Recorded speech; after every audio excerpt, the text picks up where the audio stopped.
어, 우리는 평생 살아가면서 의롭게 살고자 하는 성향, 그 본성을 그대로 지니고 있기 때문에 항상 이게 맞는지 틀린지를 살피게 되는 거죠. 옳은지 그른지를 살피게 되는 거죠. 그래서 이것은 우리의 믿음에도 똑같이 적용이 되죠. 그래서 뭔가 거친 것이 없을 때는 문제가 안 되지만 일단 그 신앙생활을 하다가 거치는 것이 많아지게 되면 찾게끔 되어 있는 것이죠.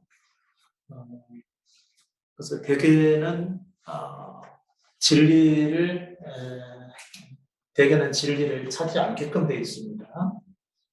진리는 찾기는 찾는데 그냥 안주해버리고 말죠. 예수가 그리스도라는 사실에 안주를 하죠. 그런데 이제 참된 믿음을 찾는 사람에게는 안주하는 사람들 중에서 자꾸 자신의 내면의 본성에서 온전히 받아들이지 못하는 상황을 발견하게 되는 것이죠. 그렇게 하다가 현재 있는 그 곳에서도 계속해서 찾는 과정을 거치게 되는 거죠. 그래서 계속해서 찾죠. 현재 본인이 속해 있는 그곳에서도 찾고요. 그곳에서 만약 발견할 수 없다면 다른 곳에서 찾게 되고 계속해서 찾는 과정을 거쳐서 진리를 향해 가는 것이죠. 그것을 가리켜서 성경에서는 구하라 그러면 너에게 주실 것이요 그런 거죠.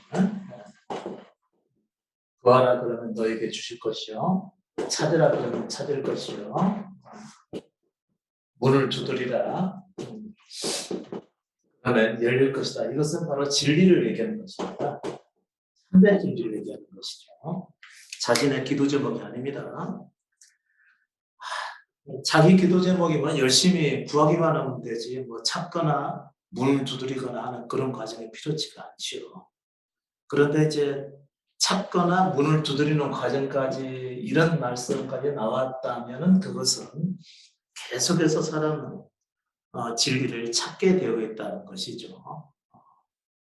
진리를 찾고 구하고 두드리고 그것은 두드린다고 하는 얘기는 본인이 쫓기기 때문에 그런 거죠. 진리를 온전히 알기 전까지는 만족을 얻지 못하는 것이죠.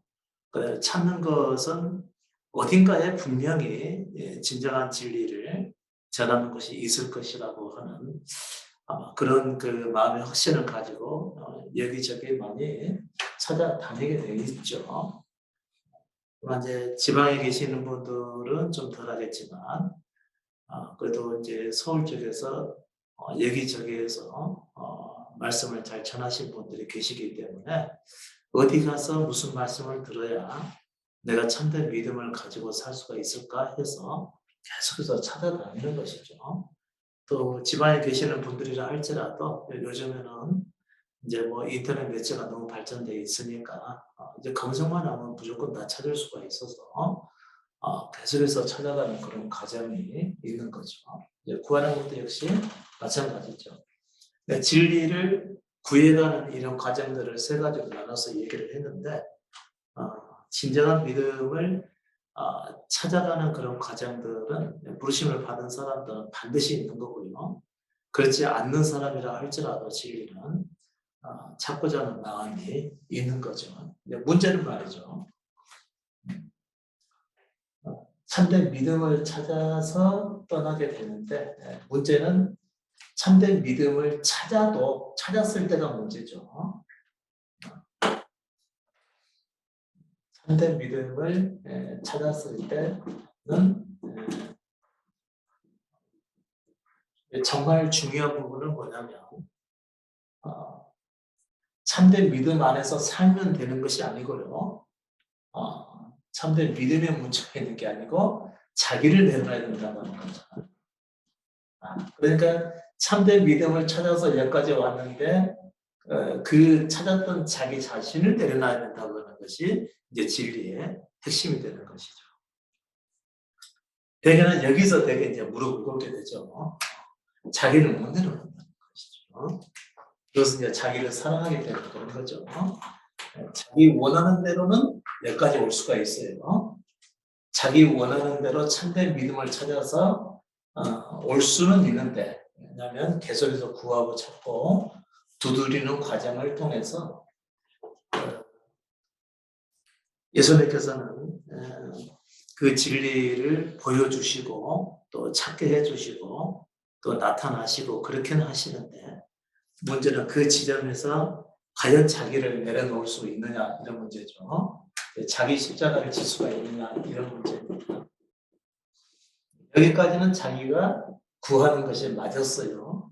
근데 막상 참된 믿음 앞에서는 자기 것을 내려놔야 된다는 거죠. 왜냐하면 우리는 탄생부터가 우리 그 타락한 생명을 가지고 있기 때문에. 타락했다고 해서 굉장히 악하게 살아갔다는 얘기가 아닙니다. 하나님으로부터 타락했다는 것이죠.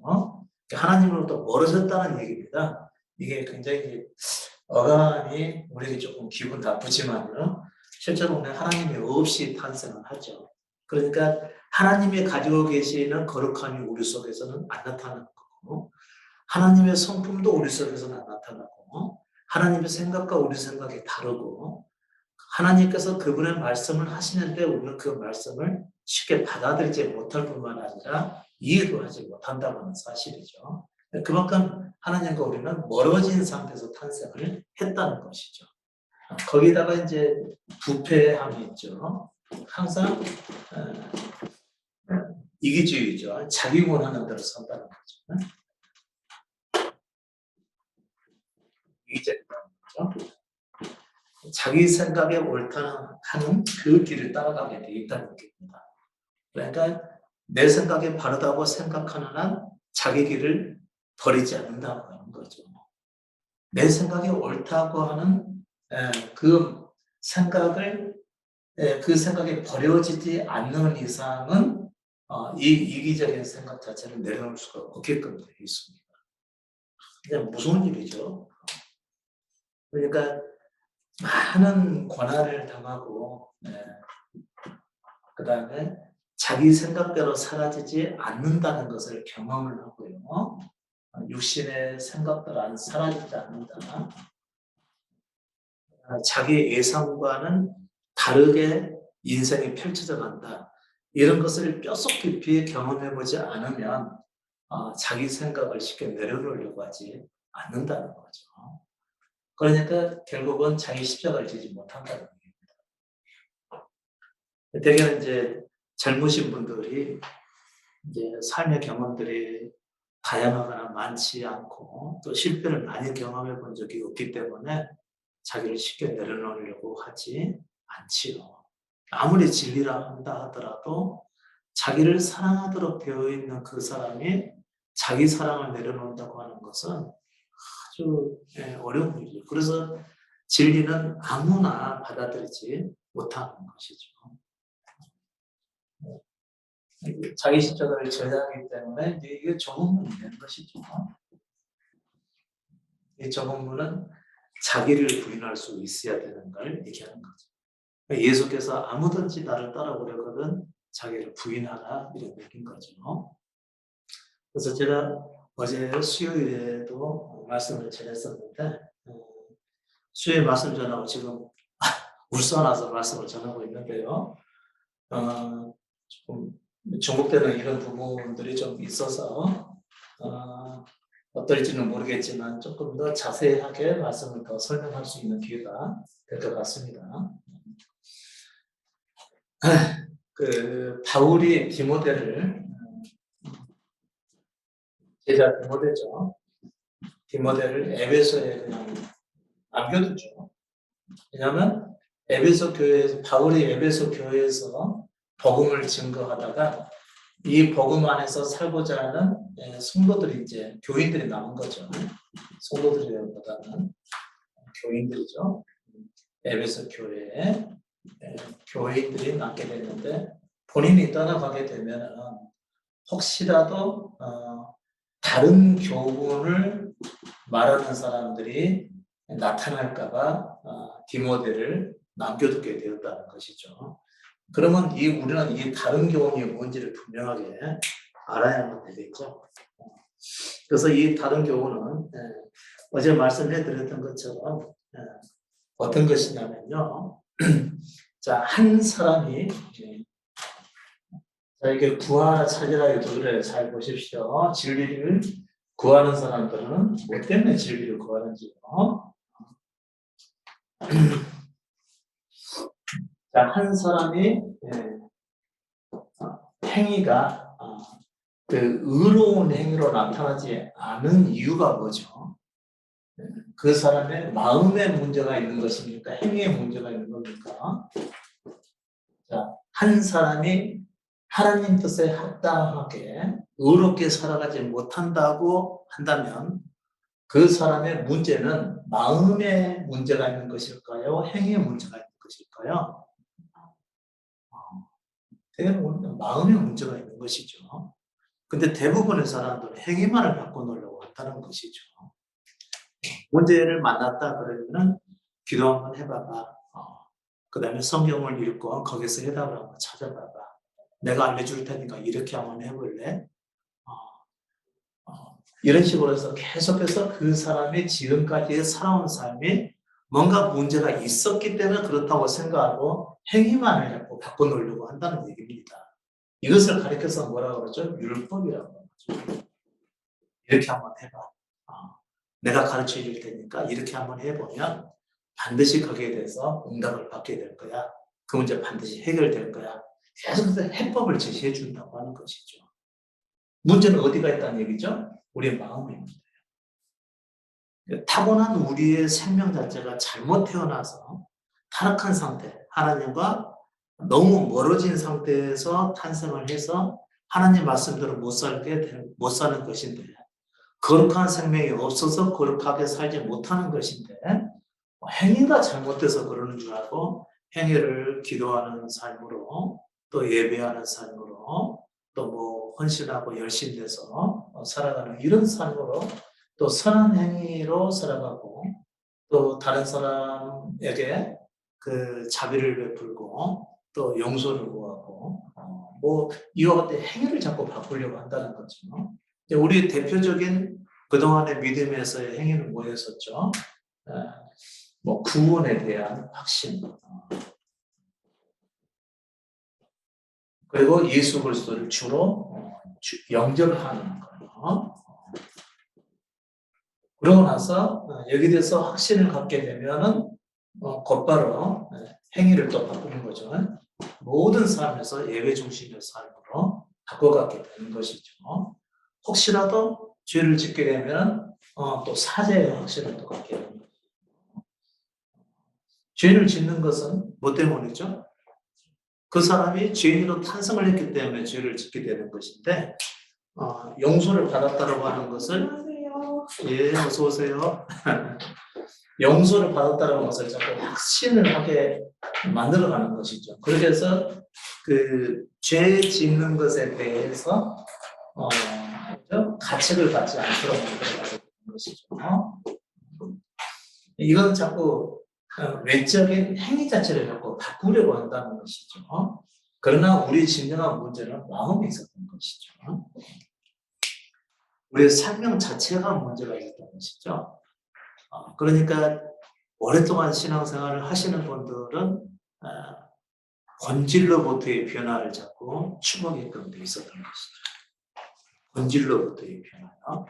왜냐하면 사람들이 살다가 조금 변화되는 척 하다가 변화가 안 되더라 이런 것을 많이 봤기 때문에 그런 거죠. 분명히 아니다고 생각하고 다음부터 안 하겠다고 했는데 마음 먹고 헌신하고 그리고 기도로 다시 한번 재헌신해서 시작하자 이렇게 마음을 먹었는데도 나중에 안 고쳐지더라는 것이죠.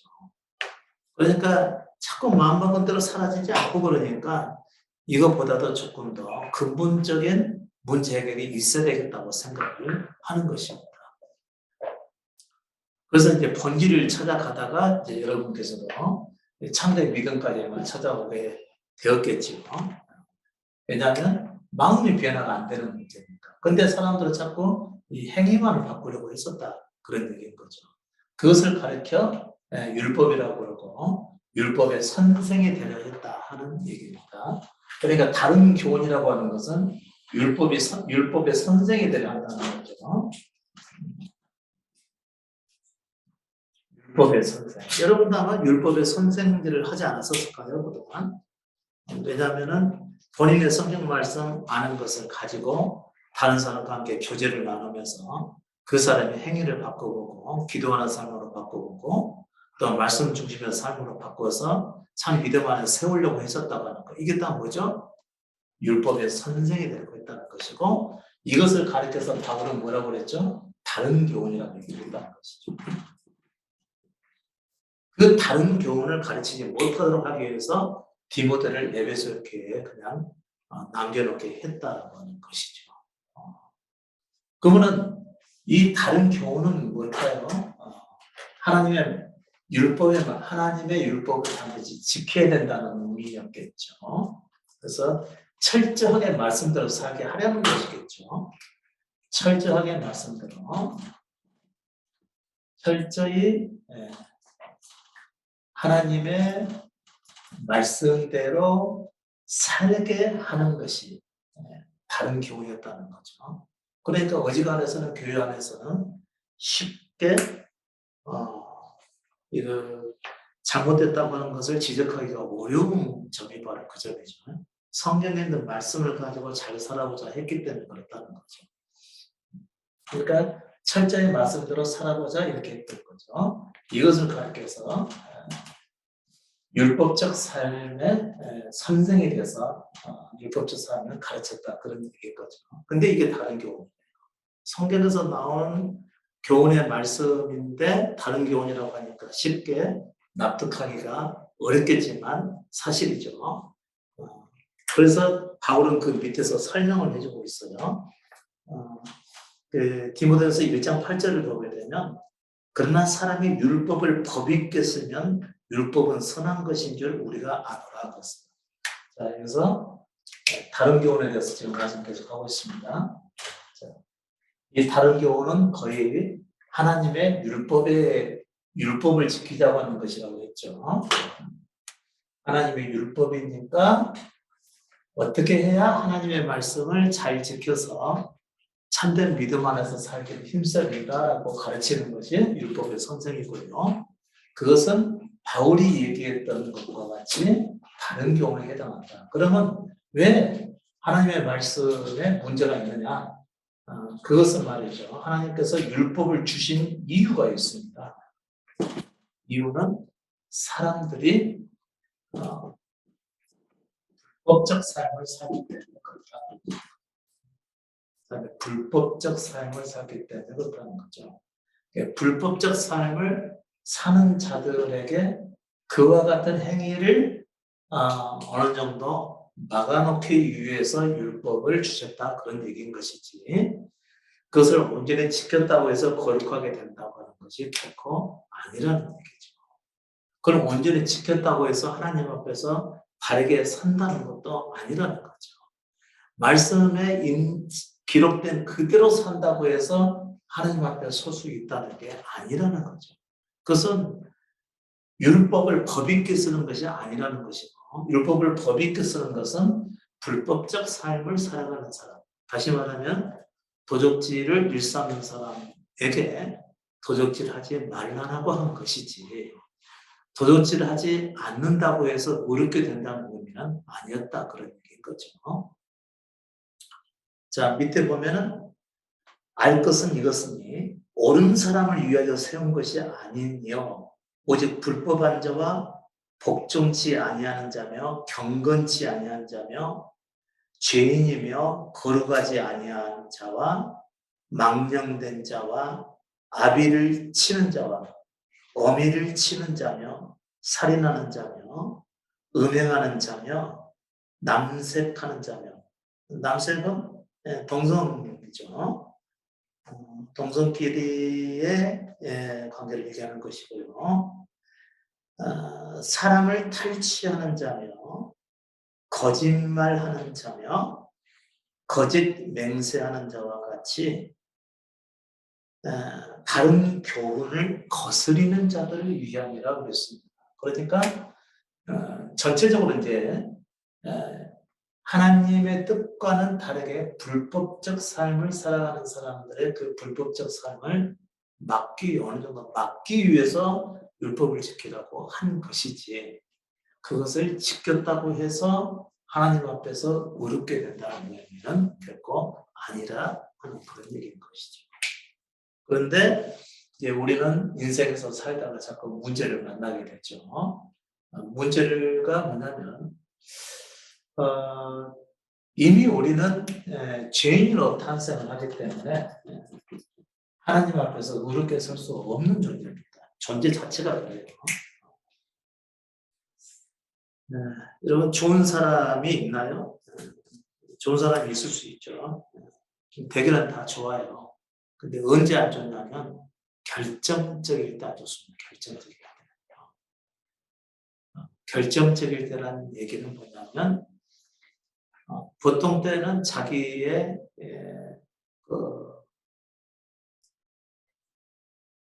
해로운 것과 관련이 없으니까 문제가 없지만, 만일에 그 결정적일 때라는 그 마지막 때에 갔는데 자신에게 크게 손해가 될 것 같다고 생각이 되면 사람은 언제든지 마음이 바뀐다고 하는 거죠.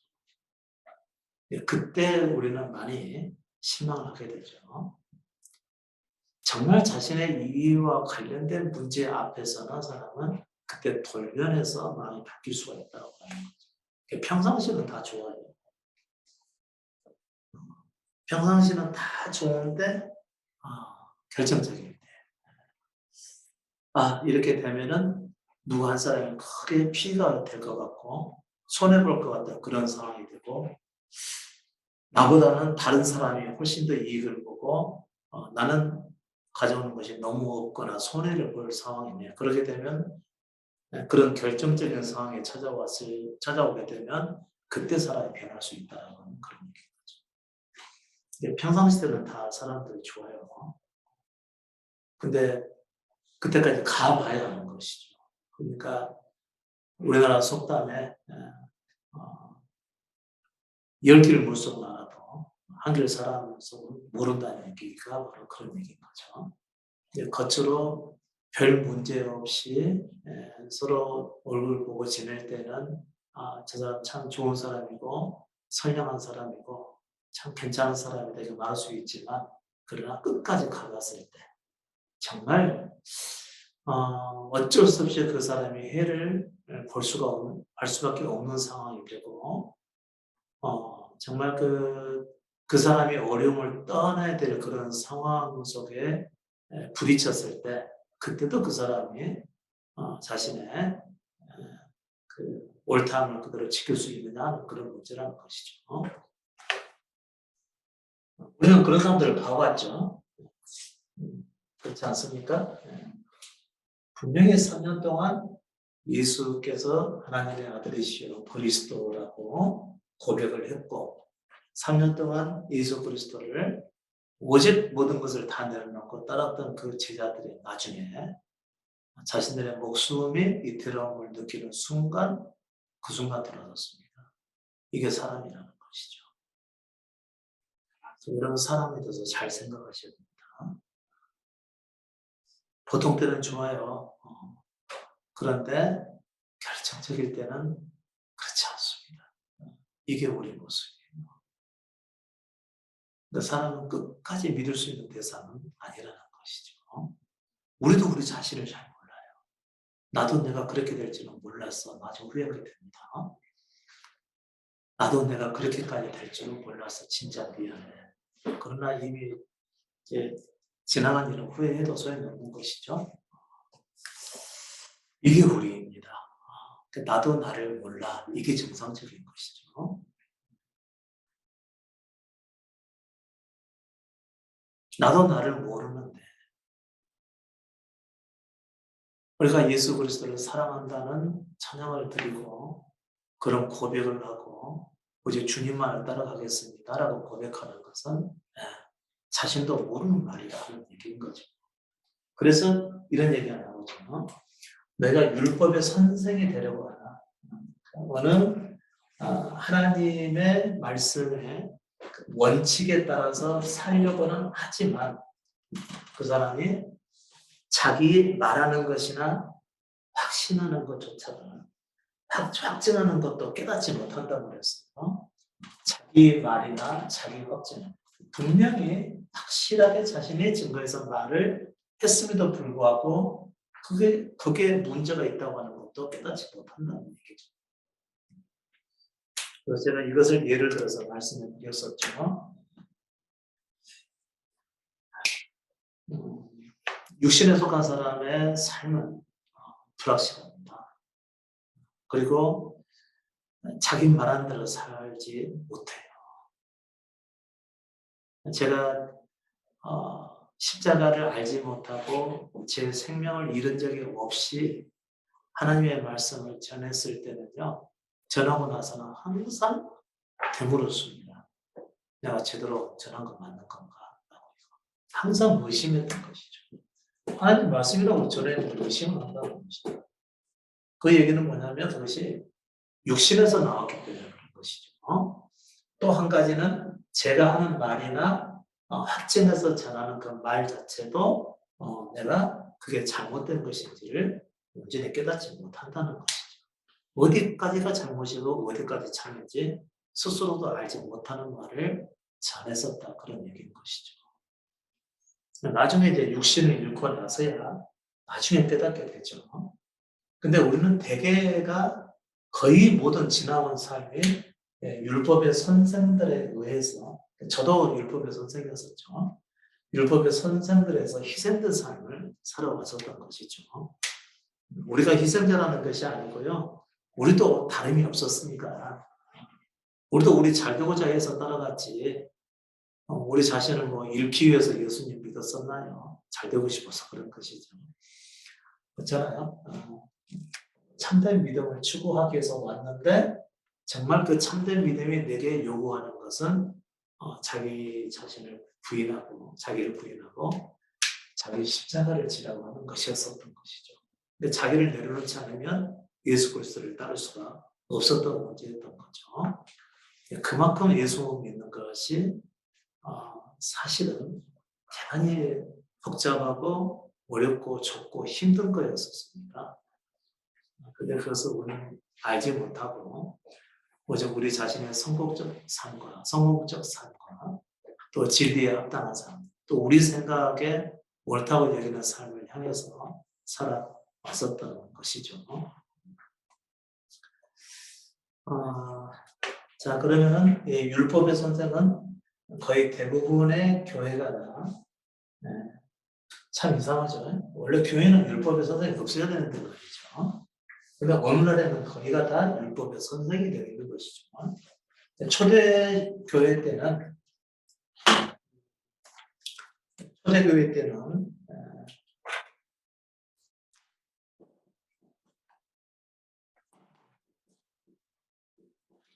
그냥 복음이었죠.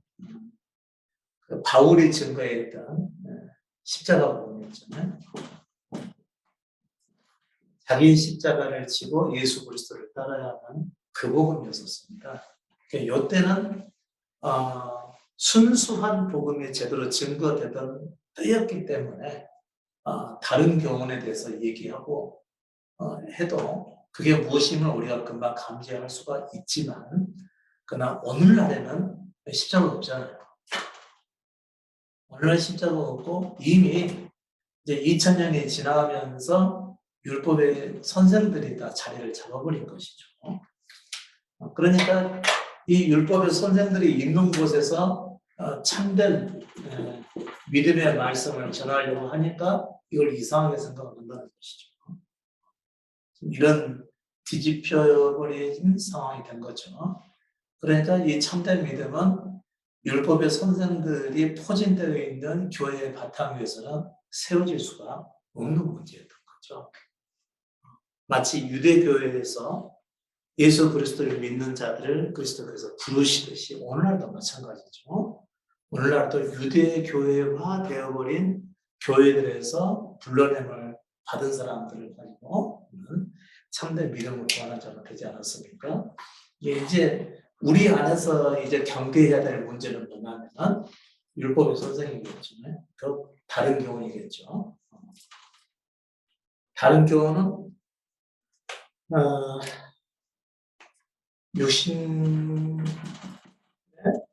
생각과 판단에 의지해서 믿음의 삶을 살려가는 것을 의미하는 것이죠. 이게 잘못이라고 하는 거죠. 그러니까 크게 잘못된 것도 없어 보이는데 그게 믿음의 큰 적이다 그런 얘기인 거죠. 그게 뭐냐면은 자기 자신의 생각을 내려놓지 않고서 참 믿음의 삶을 살려간다는 걸 얘기하는 겁니다. 겉으로 볼 때는 오히려 칭찬해 줄 만한 그런 시도이죠. 그러나 그것은 믿음에서 너무 멀다고 하는 거죠. 제가 그래서 그 예로 제 지인이 한평생 장애인들을 위해서 헌신했던 그 사람에게 이제 몸이 아파서 더 돌볼 수가 없으니까 좀 귀찮아하는 그 모습을 보고서 끝까지 그 자녀를 잘 지키라고 얘기했던 것이 잘못이다라고 하는 것을 가르쳐서 제가 한 얘기입니다. 그렇죠. 누구나 생각할 때 그 어렵고 불쌍한 아이를 거두어다가 그 일을 봉사하는 일을 시작을 해서 우리가 몸이 힘들고 아프더라도 끝까지 잘 돌봐주는 것이 마땅하지 않겠느냐. 그랬을 때 하늘로부터 상이 임하지 않겠느냐. 이렇게 얘기를 했다는 거죠. 근데 들을 때는 그 말이 맞는 것처럼 들리죠. 아닙니다. 그것은 복음이 아니라는 것이죠. 이제 그 사람도 쉴 때가 된 것이죠. 그리고 자기 몸을 돌볼 때가 된 거죠. 오히려 그 사람의 마음을 위로해 줄 때가 된 것이지 하나님이 그렇게까지 고생하고 힘들여서 그 의로운 행위를 받으셔야만 되는 분으로 그렇게 얘기를 한다면 그게 잘못이라는 거죠. 그걸 가르쳐서 율법의 선생이라고 하는 얘기입니다. 누구나 볼 때 그렇게 권면하고 마지막까지 유종의 미를 거두도록 그렇게 얘기해 주는 것은 그게 옳은 것 같은데요. 그러나 그렇지 않다는 거죠. 우리 사람 안에서는 의의가 없습니다.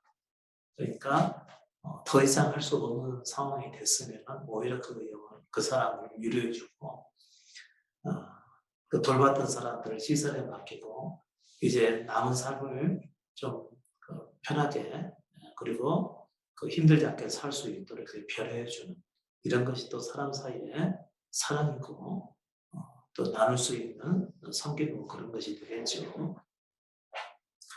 그런 것을 가르쳐서 율법의 선생. 왜냐하면 그 사람은 평생 동안 결혼도 하지 않고 한 교회의 부교육자로서 여자 전도사로서의 삶을 끝까지 사셨던 분이거든요. 끝까지 은퇴할 때까지 그렇게 사셨던 것이죠. 자기는 그렇게까지 살지는 못하지만 너는 그렇게 시작을 했으니 너는 끝까지 나보다 나은 삶을 살아라 이렇게 얘기를 했는데 그게 율법의 선생이라고 하는 얘기입니다. 우리가 살아가면서 굉장히 좀 혼란스러운 부분이기도 한데요. 우리가 복음 예수 그리스도를 따라갈 때 반드시 거쳐야 될 것이 뭐냐면 자기 존재를 내려놓고 자기 생각을 부인하고 그분을 따라가는 것이죠.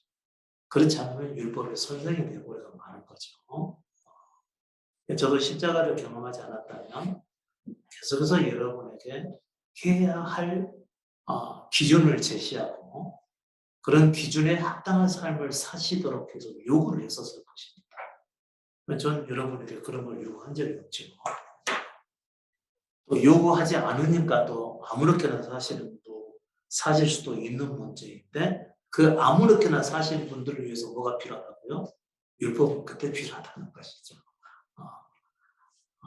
사람은 그 태생 자체가 부패한 상태에서 자기 위해서 살 수밖에 없는 그런 생명을 가지고 태어났기 때문에 그냥 살아보라고 또 마음껏 살아보랬다 그런 거죠. 불법하고 아무렇게나 자기 마음대로 그냥 살아버리는 그런 사람들이라고 한다면 그런 사람들에게 더 이상 더 나쁜 곳으로 빠지지 않기 위해서 막는 역할인 율법 안에서 살 것을 얘기해 주는 것은 맞지만 그러나 그걸 지킨다고 해서 우리가 그리스도 앞에서 바르게 서거나 참된 믿음의 삶을 살아갈 수 있다는 것은 결코 아니라는 것을 얘기하는 것이죠. 네, 잠깐 쉬었다 가실까요? 믿음의 삶에 있어서 자기 생각이나 주장을 내려놓는 거 굉장히 중요한 문제죠. 이게 자기 생각을 내려놓는다는 거 이게 아주 대단히 힘들어요. 되게 여기서 다 멈추죠. 더 진행을 못하고 여기서 다 멈춰버리죠. 자기 생각을 내려놔야 된다는 점에서 결국은 자기 부인을 못한다는 거죠.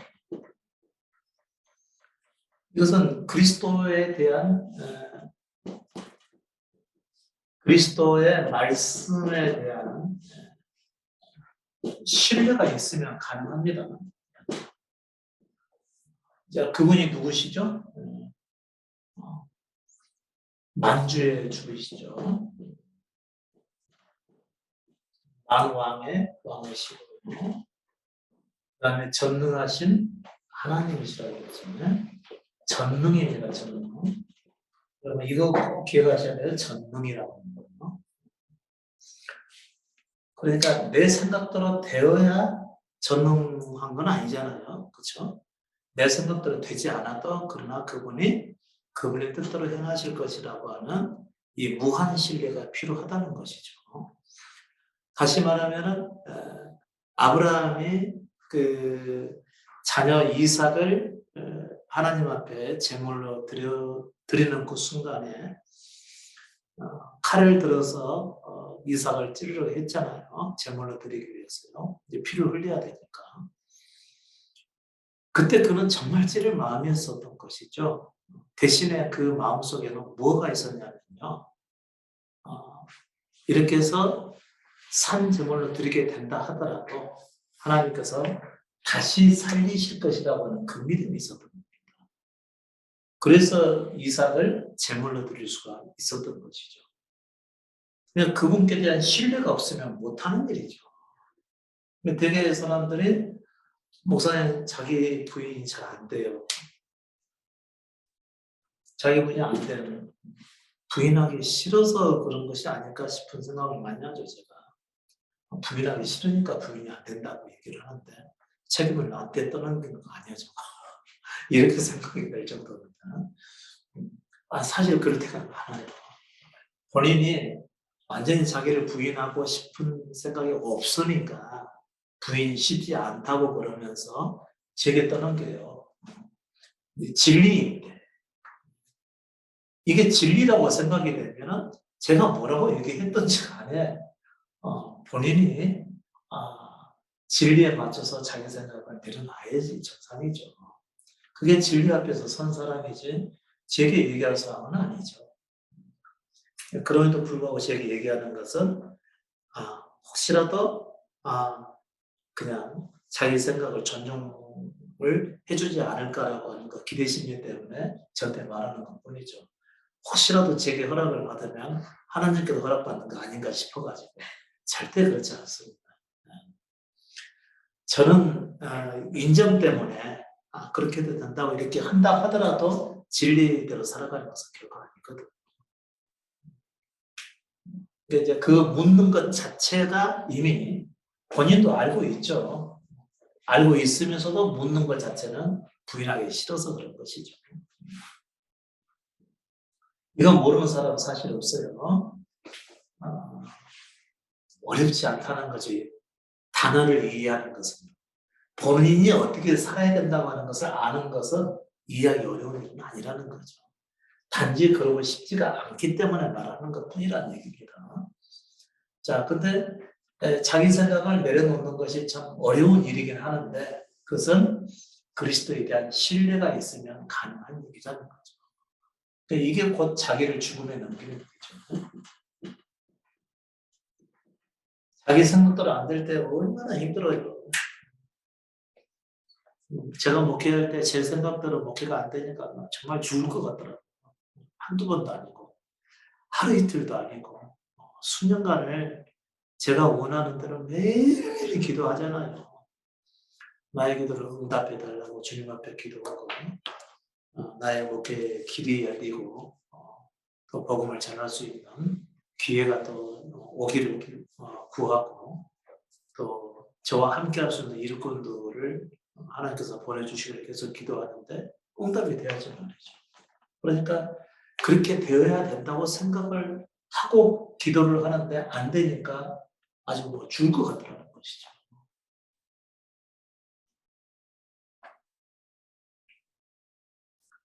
자기 생각에 매여서 자기 생각대로 안 되니까 거기에 스트레스를 받아가지고 세상에 지옥도 그런 지옥이 없더라고요.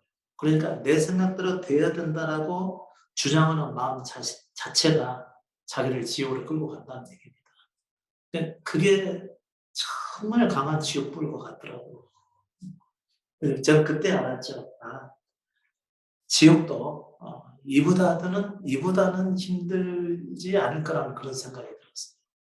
육체로는 힘들 수는 있어도 이게 마음이나 생각이나 이처럼 힘들지는 않을 거라는 이런 생각이 들었어요. 그러니까 정말 빨리 죽고 싶더라고요. 차라리 빨리 그냥 끝내고 가버리는 게 낫겠다. 차라리 지옥에도 빨리 들어가는 게 낫겠다. 이런 생각이 들 정도로 너무너무 힘들었던 게 뭐냐면 제 생각대로 안 됐기 때문에 그런 겁니다.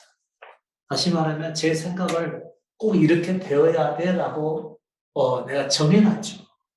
정해놓고 이대로 살려고 힘쓰는데 안 되니까 계속해서 시도를 하는 거죠. 더더구나 저를 계속해서 죽여갔던 것은 뭐 때문이죠? 기도하면 반드시 응답된다는 거였죠. 한국 교회에서 써놓는 거 아닙니까? 비슷하죠. 그래, 기도하는데 응답되지 않을 리가 없지. 계속해서 기도했던 거죠. 근데 그게 하나님의 나라를 구하고 교회의 성장과 또 영혼들이 구원받는 것을 제목 삼아서 구하는 것이기 때문에 하나님 뜻에 맞는 기도라고 생각을 했죠. 그게 제 정욕을 위한 기도라는 생각은 전혀 할 수가 없었던 거죠. 그냥 맞다고는 생각을 하고 정해놓고 내 목표를 이렇게 정해놓죠. 이것을 이루기 위해서 시도하는 삶이 맞아 지옥 같은 삶이다 그런 얘기입니다. 우리는 우리 원하는 대로 살기 위해서 예수 믿는 건 사실 아니거든요. 주님이 원하시는 대로 주님이 원하시는 것은 우리의 존재의 생명이 버려지고 우리 안에 그분이 들어오시기 위해서 우리가 타고난 생명을 포기하는 데 있는 거거든요. 그게 주님의 뜻이거든요. 근데 저는 그것을 끝까지 주장하고 처리하지 않았던 것이죠. 왜냐하면 그때까지 모든 믿음은 다 그랬으니까 배워왔던 게 그랬거든요.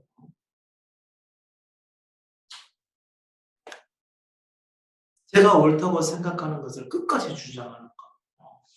그리고 다른 것도 아니고 하나님을 향한 것이고 또 주의 뜻과 사람들의 그 영혼들이 살리는 그런 목표와 관련된 목표였기 때문에 정말 그분께서 기뻐하실 거라고 생각하고 끝까지 그걸 붙들고 기도를 했었던 것이죠. 근데 어느 순간 이런 생각이 들었습니다. 정말 내 기도에 응답해 주실 분이라고 한다면 성경에도 나와 있듯이 구하기도 전에 먼저 아셨을 것인데 이렇게까지 구해도 응답하지 않으시는 것이라고 한다면 이거 틀림없이 그분의 뜻이 아니다. 근데 영혼 구원이나 교회의 성장이나 부흥, 복음의 또 진보 이런 것들이 그분의 뜻이 아닐 리는 없다 이거죠. 그러니까 이제 혼란스러웠던 것이죠. 제 생각과 하나님의 뜻 사이에서. 제 생각을 주장하는 것이 하나님의 뜻과 정말 맞는 것인가라고 하는 의문이 생겨나게 된 것이죠. 그러고 나서 좀 보는데 나중에서 이제 십자가를 보게 되고요. 십자가의 의미를 알면서부터 그때서부터 내려놓기 시작을 했는데 내려놓으니까 진짜 마음이 천국 같더라고요. 내려놓으면서 제 생각을 내려놓으면서 제 생각을 부인한 것이죠. 맞아. 내 생각이 하나님 뜻이 아닐 수도 있어. 뭔가의 다른 곳에 그분의 뜻이 있을지도 몰라 하고 내려놓으면서부터 서서부터 안정을 좀 찾아가기 시작을 했었던 것이죠. 이게 자기 생각을 내려놓는 것이죠. 여러분 뭔가 결정하고 실행을 해야 될 때 꼭 내 생각대로 되어야 된다는 것을 내려놓으실 수 있기를 바랍니다. 비록 그것이 믿음과 관련되지 않고 집안에서 이루어지는 일이라 할지라도요. 집안에서 뭐 아내와 남편과 남편과 아내가 또는 다른 가족과의 사이에서 꼭 믿음과 관련되지 않는 것이라 할지라도 내 생각을 주장하지 말고 그때그때마다 내려놓으실 수 있기를 바랍니다. 왜냐하면 우리는 주인이 계시거든요. 우리가 주인이 아니고 우리 인생에 대한 주인이 따로 계십니다. 그분이 그리스도시잖아요. 그분이 내 생각대로 되지 않는다 하더라도 그분은 그분의 뜻대로 인도해 가시는 것이죠. 그러니까 내 생각대로 결정을 하고 살고자 하는 것은 믿음에 반하는 것입니다. 믿음을 떠나는 것이죠. 물론 처음부터 믿지 않았는가는 모르겠죠. 그러나 그분이 우리를 인도하시고자 하는 진리의 삶은 아니라는 얘기입니다. 그러니까 이제 막상 여러분께서 이 십자가 진리 앞으로까지는 오셨어요. 근데 여러분에게 있어서 정말 중요한 것은 자기를 부인하고 그리스도를 따라가는 일입니다. 그러니까 내 생각, 그것은 어려운 게 아니에요. 내 생각을 부인하고 예수님을 따라가는 것은 뭐냐면 주님께 나와 관련된 모든 것을 다 맡겨버리고 내 생각대로 되어야 된다고 하는 것을 내려놓고 되어지는 대로 따라갔다는 그런 의미입니다. 그게 자기 생명을 그냥 버려버리는 거예요. 우리의 생명은 뭐냐면 우리의 생각으로 나타나는 거거든요. 그러니까 자기 생각을 버리는 것이 자기를 죽음에 넘기는 것과 같은 것이라는 거죠. 자기 생각을 주장하지 않는 것. 저는 그때 제 생각을 내려놓는 것이 마치 제가 죽는 것 같은 그런 느낌을 가졌어요. 왜냐하면 절대로 포기할 수 없는 문제였기 때문에. 아니 목회자가 목회를 시작을 해서 목회를 세워야 정상적인 건데 그것을 놓고 기도하지 않거나 그것을 놓고 내 생각대로 이 목회가 되어지기를 원하는 것을 내려놓는다고 하는 것은 정말 제 생명을 내려놓는 것과 똑같은 일이 있었어요. 단지 제가 먹고 살기 위해서 해서 그 일을 했던 것은 아니었거든요. 그럼에도 불구하고 내가 모든 사람들이 누리는 것을 다 포기하고 이 복음을 위해서 목회자가 돼서 오직 하나님의 나라를 위해서 이 목회를 하고 있는데 그것조차 내려놔야 될 것이라고 생각을 하니까 제 생명을 내려놓은 것 같은 그런 느낌이었다는 것이죠. 근데 마음은 좀 편했어요. 마음 편한 것은 뭐냐면 그래도 그분이 하시리라고 하는 그 믿음이었던 거죠. 아무것도 없는데 이제는 나가실 분도 다 나갔고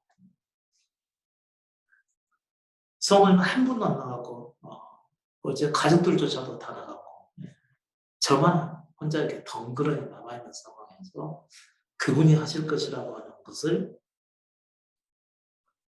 멍청하게도 믿었어요. 근데 그게 믿음이었던 거죠. 신뢰했던 거죠. 그분이 하실 것이라고. 제가 이걸 생각했거든요. 그분은 전능하신 하나님이라는 것을요.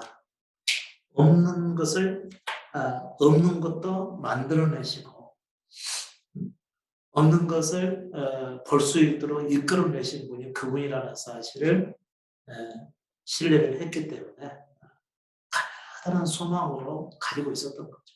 그분은 전능하신 분이다. 그리고 버텼던 것이죠. 참 외로웠죠. 그 시간들이요. 참된 믿음을 향해 가는 길은요. 외로워요. 그냥 누구나 가지 못하니까 그런 거죠. 여러분, 외롭습니다. 참 믿음은. 참 고독해요. 나눌 사람이 없었어요, 그때는. 누군가 그런데요.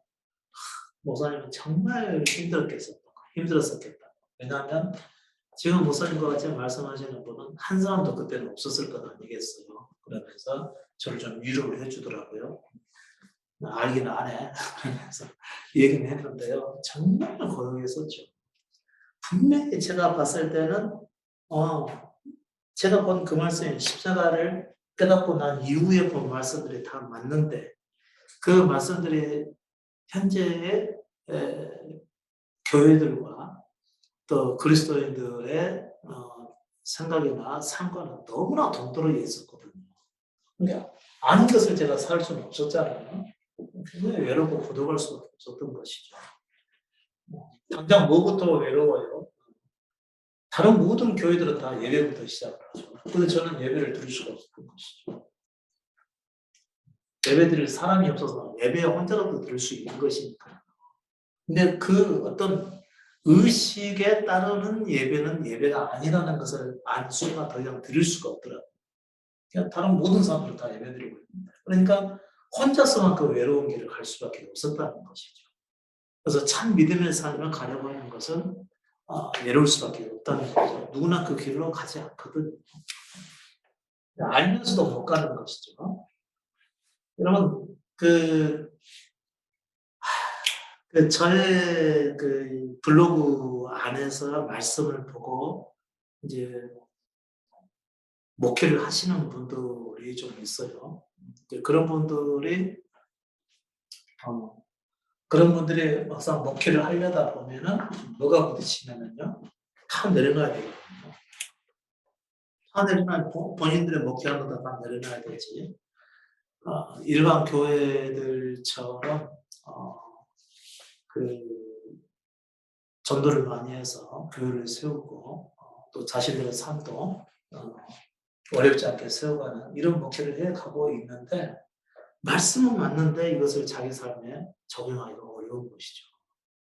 어렵다는 얘기는 뭐죠? 자기 생명을 사랑하기 때문에 진리보다는 자기 생명을 사랑하기 때문에 옳다고 생각된다 하더라도 못 따라간다는 얘기예요. 이거죠. 자기 생각을 못 내려놔. 내려놓을 경우는 아무것도 안 될 것처럼 생각이 되거든요.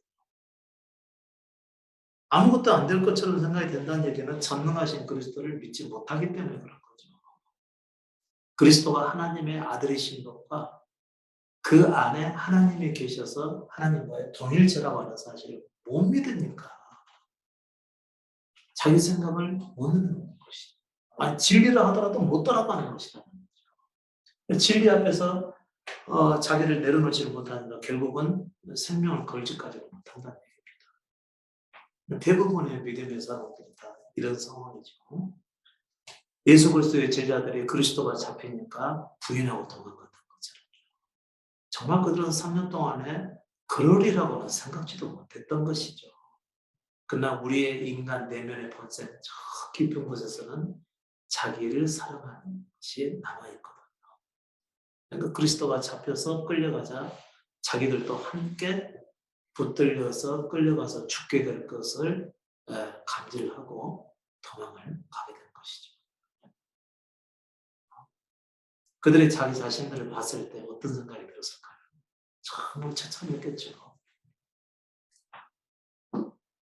본인들은 예수 그리스도가 참된 그리스도라는 사실을 믿고서 모든 것을 다 버려두고 가정이나 자기의 삶이나 돈 버는 일이나 그동안 자신들의 추구해왔던 모든 가치도 다 버리고 예수를 따라갔는데 본인들이 예수 그리스도를 또 부인까지 했으니까 더 이상 나갈 길이 없잖아요. 그리고 그때 우리는 긍휼을 구할 수가 있게 되는 것이죠. 그때 긍휼을 구하게 됩니다. 자신의 한계의 끝을 보게 되는 것이죠. 긍휼을 구할 수 있으려면 여러분은 끝까지 그리스도를 따라가셔야 된다는 거죠. 자기 생각을 내려놓고 끝까지 그리스도를 그냥 따라가시는 거죠. 자기 생각을 내려놓을 때는 언제냐면 자기 생각대로 하고 싶을 때 내려놓는 겁니다. 평상시일 때 자기 생각이나 주장은 다른 사람과 부딪히지 않거든요. 그런데 다른 사람과 부딪히는 순간이 찾아올 때가 있어요. 그때는 정말 더 포기를 못하죠. 있어도 그만이고 없어도 그만일 때는 자기 생각 내려놓는 것은 쉽죠. 그런 거. 누구나 할 수 있는 거죠. 그런데 다른 사람과 충돌이 일어났을 때, 주님의 뜻과 내 뜻이 충돌이 일어났을 때, 그때는 내 생각을 내려놓는 것이 어려운 거죠. 그럼에도 불구하고 만일 내려놓게 된다면 그 사람은 자기 생명을 그냥 들여버리는 사람이 되겠죠. 그래서 자기 생명을 그분께 드리고 따라가는 것이 그게 믿음이라는 거죠. 그러니까 가장 힘든 순간이 언제냐면은 정말 이것만큼은 포기할 수 없다고 생각될 때가 가장 힘든 순간입니다. 그때도 내려놓을 수가 있어야 된다는 거죠. 근데 대개는 못 내려놓죠. 언제 내려놓냐면 그분께 대한 신뢰가 있으면 내려놓는다는 거죠. 네, 지원가요? 그분이 만왕의 왕이요, 만주의 주이시요, 전능하신 하나님이라고 하는 이 사실에 대한 신뢰가 있으면 자기를 내려놓을 수가 있다는 것이죠. 그리고 그리스도를 따라가게 된다는 거죠. 그런 사람에게 그리스도를 따라가는 믿음, 그리고 거듭날 수 있는 그 믿음이 후에 찾아와야 되겠죠. 저는 여러분들이 다 그런 사람이 되기를 바랍니다. 자기를 내려놓을 때 세상이 끝나는 것 같은 그런 느낌이 가져질 때, 누구나 그런 생각 가져지게 되죠. 여러분, 그래도 그분이 하나님이시죠. 전능하신 분이시니까. 우리의 생각을 따라서 가려고 하지 마시고, 자기의 주장을 세워서 가려고 하지 마시고, 자기를 잃어버리라는 거죠. 그럼 부인하기가 쉽진 않죠. 그러나, 그와 이제 버금가는 말씀이 있잖아요. 그 자기를 잃는 거거든요.